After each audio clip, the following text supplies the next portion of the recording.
I swear that I wasn't intending to peek. The usually closed window was open, and the curtains were swinging in the breeze in an attractive way. I was staring into the deep window when I noticed her. A stunningly beautiful woman, unlike anything I had ever seen. I was unable to turn away. I was freezing solid. I'm Scott Thompson, a 32-year-old salesperson. I am employed in the sales division of a real estate company. It is more proper, in my opinion, to state that I was once in sales.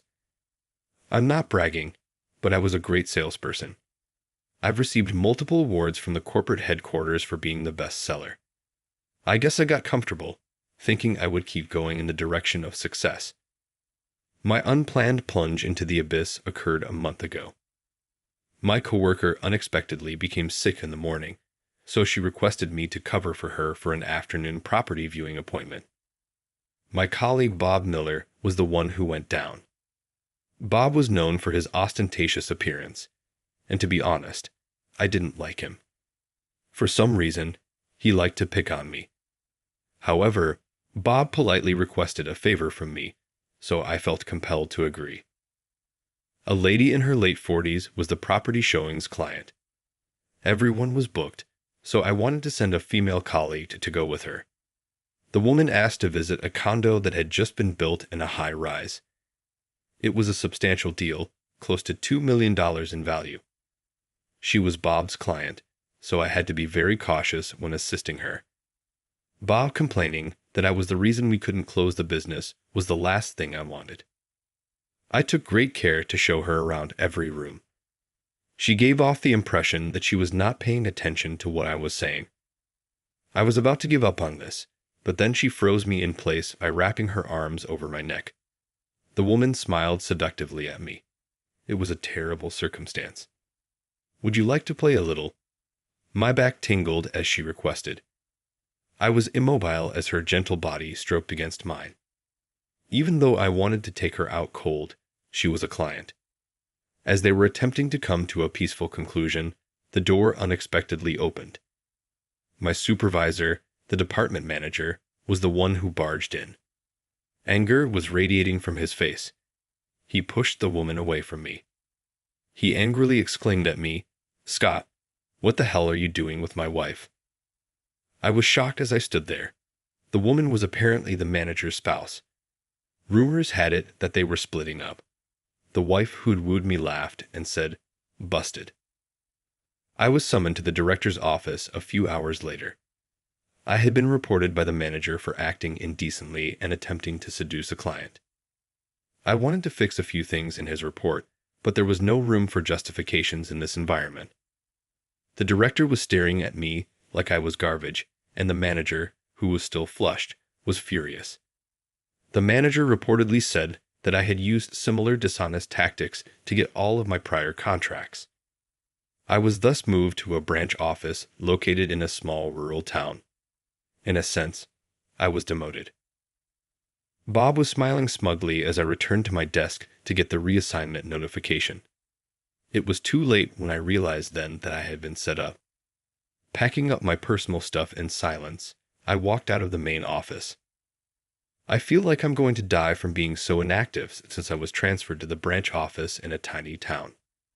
Like a little rural village, the town where I was sent is close to the sea, and there isn't much job. The population has increased as fewer people have relocated to the city.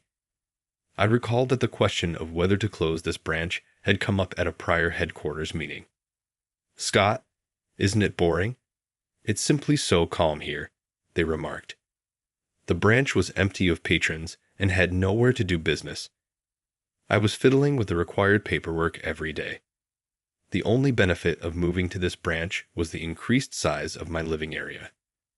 Instead of having me use a little city condo, they had me utilize a family-sized apartment. I like having room to spread out, even though it might have just been large for the purpose of being large. I brought up the pet policy with the branch manager the following day. When I got to work, there was a mewing box of kittens on my desk. I opted to keep them even though I had a suspicion about who might be at fault and because I found it to be a fun diversion.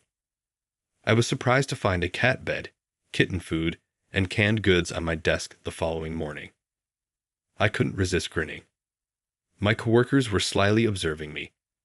I started to feel that always maintaining a grim expression was pointless. I eventually grew accustomed to the branch's relaxed vibe. In this town, my coworkers were amiable. It was a Sunday that day. I was off, but the branch was open. I've been unable to smoke inside since I started raising cats. I set out a spot to smoke on the balcony. I leaned against the balcony railing and started a cigarette, as usual. Through the roofs, I could see the glittering sea. I had to avert my eyes since it was so bright. There was a 2-story building next to my apartment. The window of the typically shuttered corner room was open, the curtain billowing in the breeze. It dawned on me that this was my first weekend here in this town. The individual in the corner room must have had the day off as well. It seemed impolite to fixate too much. I was going to look back toward the water when I noticed something at the window of the corner room. Behind the billowing curtain, a young woman was in the middle of changing. It was difficult to look away, even though I knew I shouldn't. I let out an ouch as I dropped the ash from my cigarette onto the back of my hand. She gave me a look. She gave me a crazy-looking glance the instant our eyes locked. That surprised me, because the window was closed very tightly. She didn't scream at all, which is not what I would have expected. Instead, she just glared at me. Suddenly, I wanted to laugh. I broke out into laughter without even trying. Once more, the window flew open. She screamed at me, "Don't laugh, just you wait and see," and the window was closed again right away.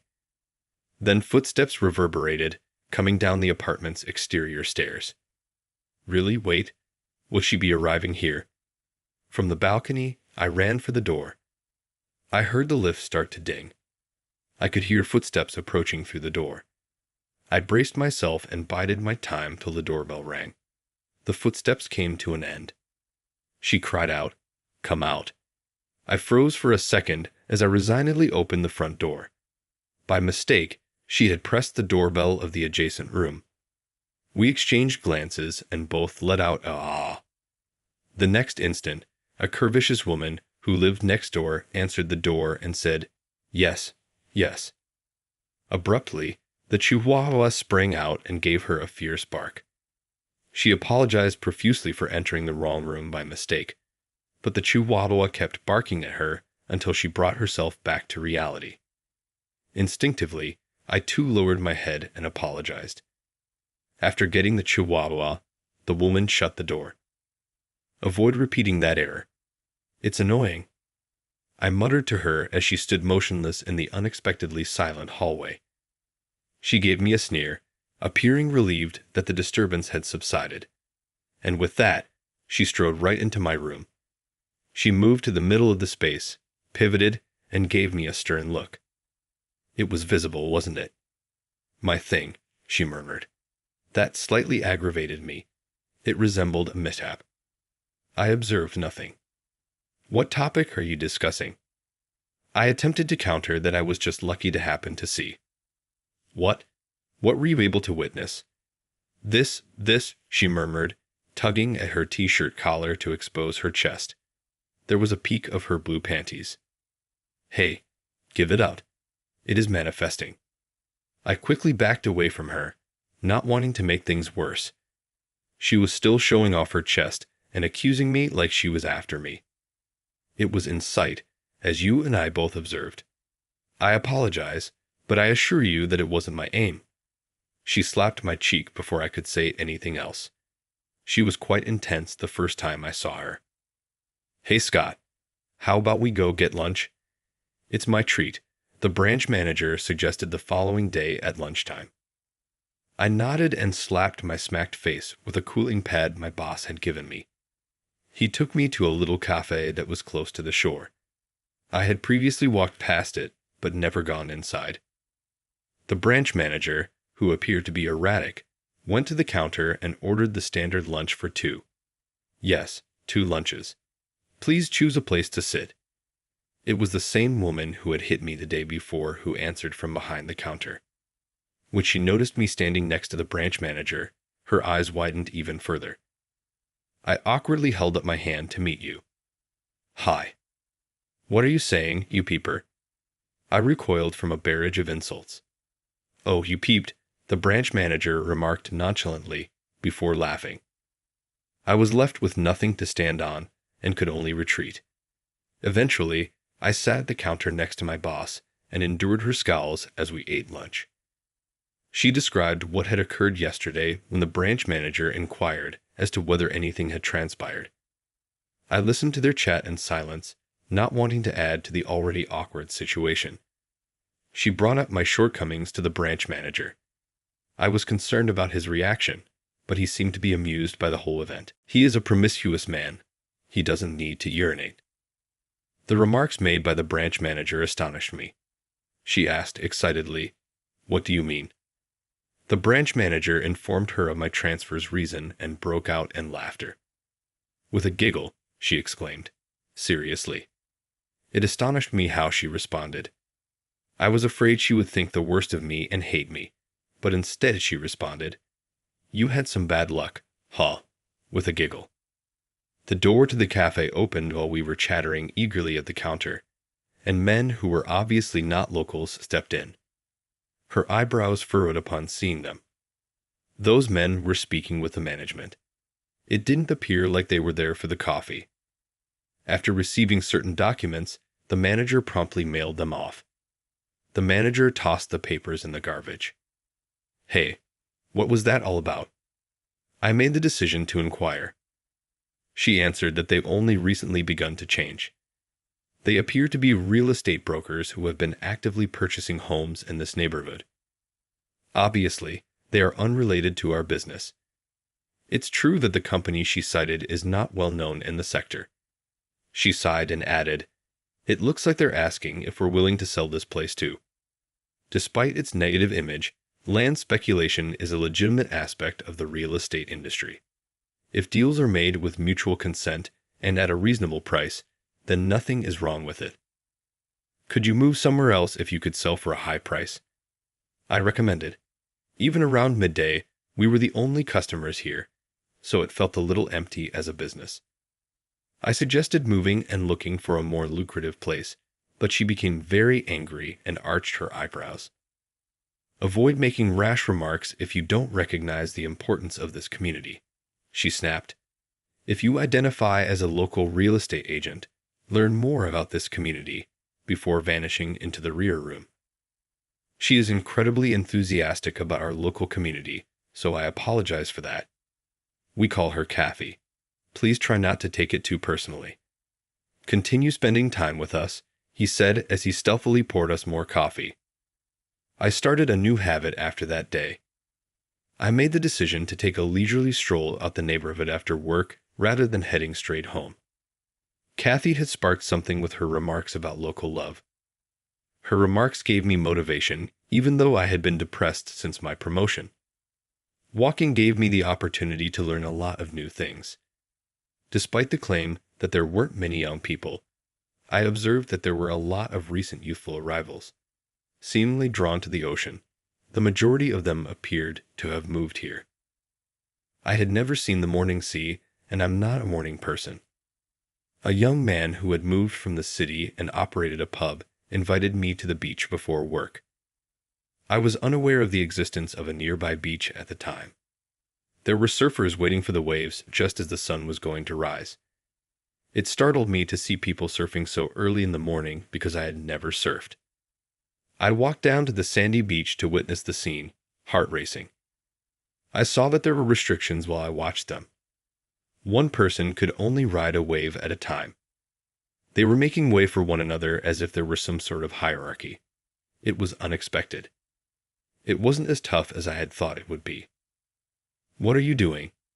When I turned to face the voice, I saw that it was Kathy. She held flippers and a huge bodyboard in her hands. "Happy morning." "What is that?"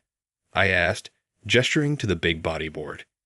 Kathy knelt down next to me and placed her flippers in the sand. She then displayed the sizable bodyboard to me.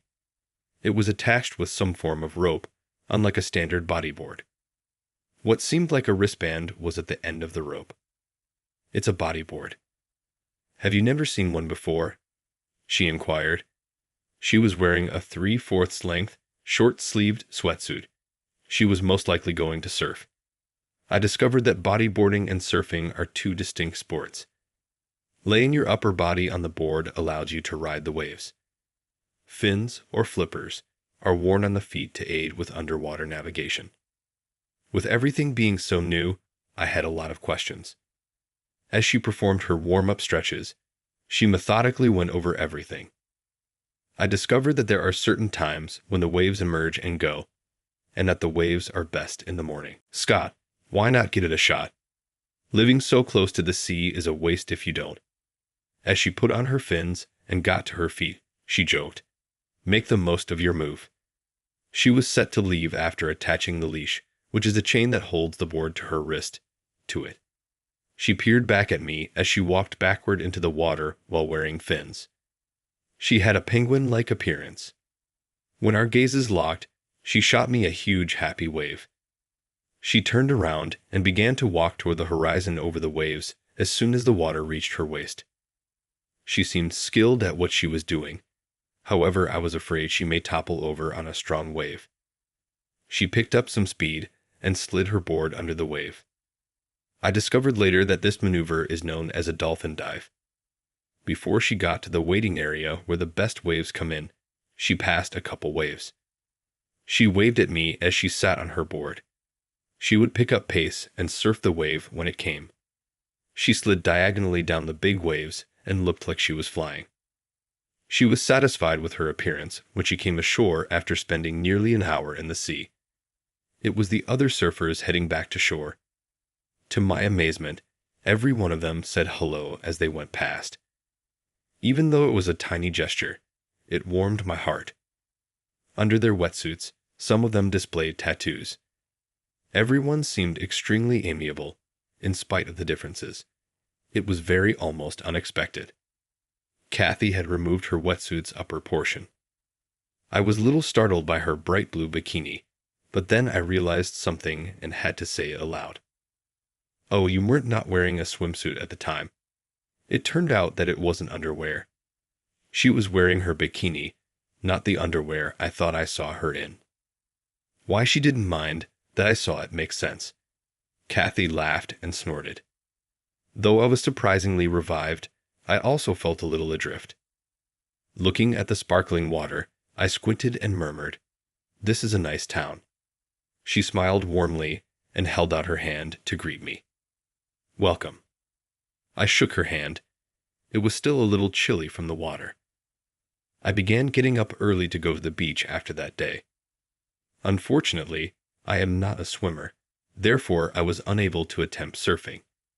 Even though I knew I would float if I wore a wetsuit, I still found the thought of diving into the water unsettling. I'd also started having lunch every day at the cafe where Kathy works. I started to know the businesses in the area and started spending more time with the young people who had recently relocated here. I started to hear more and more stories about the land sharks as I settled there. They appeared to be actively promoting their cause. Something large seemed to be moving, and it didn't feel quite right. Then one day my suspicions were confirmed. I watched a black, high-end automobile drive by on my way to work. Through the window, I glimpsed a face I recognized. Bob, the person who had framed me, was there. I was unaware that Bob was leaving his position. He's up to no good with another real estate company, taking a different approach. If he's moving covertly, there must be some dubious activity involved. As soon as I arrived at work, I called a friend who worked at the main office. My acquaintance says that Bob is presumably off for the annual holiday today. His lifestyle has become substantially more lavish, and he has been missing a lot of work lately. I inquired about his sales results. Bob appears to be leading in sales at the moment while I'm away, but my buddies feel that there's a problem with his sales. He thinks Bob might be dealing with risky grooves. Perhaps that's where his ostentatious lifestyle originated. I went to the regular cafe during lunch, hoping to see Kathy. I gasped as soon as I walked into the cafe. The wife of the department manager, the source of my mental agony, was sitting nicely at the coffee counter, sipping her coffee. She smiled softly at me, seeing that I was halted at the door. She motioned to me to take a seat beside her with a quiet flick of her well-groomed finger. I grudgingly took a seat beside her. "What brings you here? You were to blame for that." Speaking it out loud released a wave of long-forgotten rage. Just as I was going to speak something, she put a finger to my lips and said, "Be quiet." I apologize for the time I missed due to the exchange terms. It wasn't my intention to harm your career. My growing rage was calmed by her pitying smile. I find it troubling that I can't seem to despise this woman for some reason. Without being able to respond, I glanced down, and she began to tell me the whole truth. It appears that Bob got in touch with her when she was in dire need of divorce. To frame me, he offered her money. She consented because she would need the money in her post-divorce existence. Bob had been severely disparaging me, claiming that I would be a burden on his future endeavors. Why are you telling me all this now? Because there has been no movement of funds. Thus, the agreement is null and void, correct? It was logical. She seemed to be looking into Bob out of malice, too. In front of me, she unfolded his investigative report. I skimmed the report quickly. Bob seemed to be associated with some really sketchy characters. He appeared to be helping them acquire properties for real estate. I came to understand that the person looking through all of the local real estate was going to start a real estate brokerage. I couldn't help but be impressed by the plan's scope. But as much as I liked Bob's ideas, I couldn't accept that these hazardous parties would control this area. "How much would you pay for this?" She cocked her head to look directly into my face. A small amount of glitter glistened on her beautiful eyelashes. I didn't know how much to provide. "How much do you think?" With timidity, I inquired. "How about you treat me to a cup of coffee?" She smiled in response. She said as much, holding up her empty coffee cup in front of my shocked eyes. I spent the evening by myself in the office, going over the Bob investigation report that she had given me. I spent the night writing and emailing the headquarters with my report. By tomorrow morning, the headquarters would undoubtedly be in disarray. Relationships with risky individuals would be extremely detrimental to the company's image. I got a call from headquarters as anticipated. I was requested to attend to the headquarters the following day. After a long time, I found myself staring at the headquarters building. I was expecting to feel more sentimental, but I didn't. I could only think that this place seemed to have a smaller sky. Someone hurried over to me as soon as I entered the premises with my employee ID. My transfer was arranged by the department manager. "What are you doing here?" the department boss asked, grabbing me by the collar. Even though I've been moved to a branch office, I work for this corporation. I'm at headquarters for business. The manager and I exchanged a brief scowl in the lobby. We were interrupted by the president's secretary. I shrugged off the department manager and was told to report straight to the president's office. It was instructed that the department manager follow along as well. I went inside the president's office, and there was Bob, looking pale. The department manager was confused and uncomfortable. I was told by the president, "I read your report." My report was on the desk, along with a ton of other papers and pictures. "They have to look into this yesterday." These were probably evidence of Bob's wrongdoing. When the manager saw the pictures of Bob doing business meetings with dubious people, she became pale. The misbehavior of a subordinate cast doubt on the supervision of his superior. I was hoping that as a result of our shared responsibility, we would both be expelled. Bob was dismissed, and the department manager was demoted, according to the president's decision. Later on, I found out that most of Bob's sales were agreements with dubious partners. Our internal policies should allow us to cancel the purchase contracts, but it will be challenging to negotiate each one separately. All I can hope is that everyone at the headquarters will band together and put in a lot of effort. Bob paled as he exited the room after receiving his notice of termination. I heard the president say, "Come back to headquarters." He urged me to be the best salesman I was ever. That's what I had first thought would happen, but I was uncomfortable with it. I said nothing, unable to respond right away. The president appeared to be anticipating my response. The enormous window behind the president caught my attention. The day was bright and the light was streaming in. Still, it was long beyond work hours, and the sun had set when I got back to the branch office. Although I assumed that by now everyone would have gone home, the office windows were well lit. People were working unusually long hours, which astonished me. Unexpectedly, a party popper went off as I opened the door. I shouted back, shocked by the popping sound and finding myself coated in thin strips of paper. I had no idea what to say. Greetings from HQ on your return. Getting back on the fast track. My fellow branch employees, the branch manager, the president of the shopping district, and a few surfers I know were all crammed into the office. Everyone showed up when I stated you would most likely be heading back to headquarters. Donning a party hat, the branch manager exclaimed, "You're really loved." Ha! His remarks had already irritated a few people. It's taken for granted that I'm leaving this branch. I've heard you were a top salesperson once. I was completely ignorant. A twinge of sadness shot through my chest as Kathy smiled. You're not someone who should be wasting away in a place like this. You know, I turned down the offer to return to headquarters, I replied. My words put a look of confusion on everyone's faces. Observing their facial expressions, I experienced some remorse. I thought I had let them down. What? Why? Regarding your advancement, how are things going? Kathy barraged me with questions, acting as though she spoke for the entire group. I basically reiterated what I had told the president after giving it some thought. The city is overly small. I can't breathe, and there's no sea. I'd like to pick up swimming. Kathy gave me a look of incredulity and embraced me. I muttered something that was only audible to Kathy, and you wouldn't be there. Kathy did not comment, but by her tight grip on my arm, I could tell what she was thinking. I believe that my choice was perfectly appropriate. As usual, I sat on the sandy beach early the next morning and gazed out to sea. Kathy was getting ready to jump into the waves next to me. Her eyes squinted as she examined the waves. Kathy looked at me, watching her profile. Weren't you the one who wanted to learn to swim?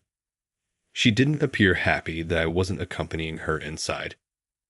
I wanted to learn to swim, but I didn't even have a swimsuit. Kathy laughed when I told her I had to get the gear first.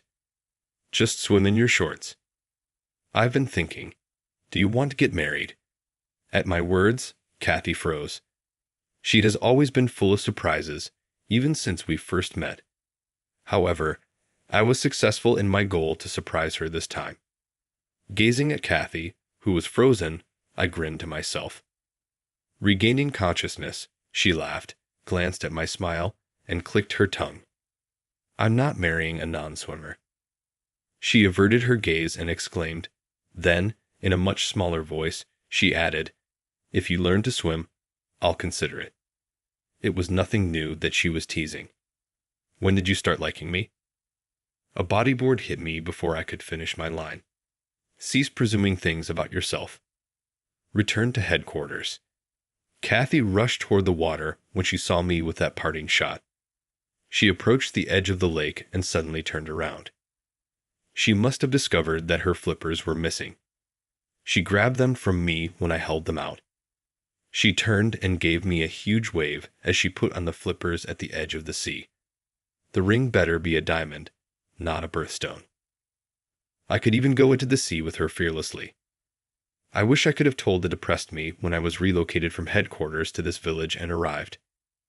You're going to find the greatest treasure in this town. I suppose I should thank the goddess of fate for now.